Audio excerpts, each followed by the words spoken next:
तरह लाली पे जाके अटकल बा। हमर दिल सुनाए साली तरह लाली पे जाके अटकल बा। जब से देखनी तोहरा माथे के बिंदिया, जब से देखनी तोहरा माथे के बिंदिया साली चम चम चम चम चमकेला। हमर दिल सुनाए साली तरह लाली पे जाके अटकल बा। हमर दिल सुनाए साली तरह लाली पे जाके अटकल बा। जब से देखनी तोहरा माथे के बिंदिया, जब से देखनी तोहरा माथे के बिंदिया साली चम चम चम चम चमकेला। हमर दिल सुनाए साली तरह लाली पे जाके अटकल बा। डीजे आलो, डीजे आलो, गरबा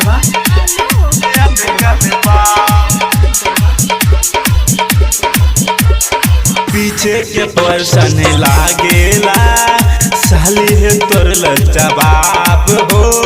जब जब जेला तहर पौआ के पायल दिल में उठे उछाल हो।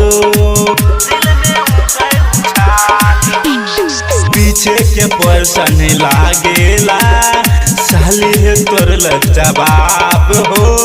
जब जब जेला तहर पौआ के पायल दिल में उठे उछाल हो। जब जब लगा बेलू अखिया में काजल, जब जब लगा बेलू अखिया में काजल साली मन हमर भटकल हो। हमर दिल सुनाए साली तरह लाली पे जाके अटकल बा।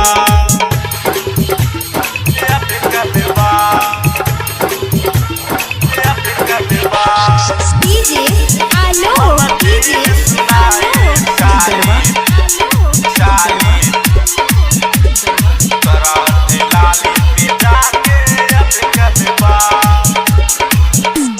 रूप के रानी लाह गेलू भेजले बा भगवान तोहरा हो। महेश माइकल तो से कहेला सुनला हमर पुकार हो। सुनला हमर पुकार। रूप के रानी लाह गेलू भेजले बा भगवान तोहरा हो। महेश माइकल तो से कहेला सुनला हमर पुकार हो।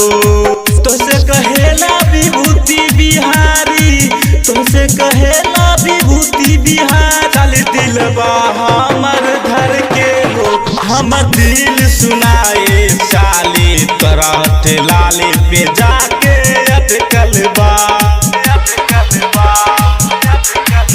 हमर दिल सुनाए साली तरह लाली पे जाके अटकल बा। जब से देखनी तोहरा माथे के बिंदिया, जब से देखनी तोहरा माथे के बिंदिया साली चम चम चम चम चमकेला। हमर दिल सुनाए साली तरह लाली पे जाके अटकल बा।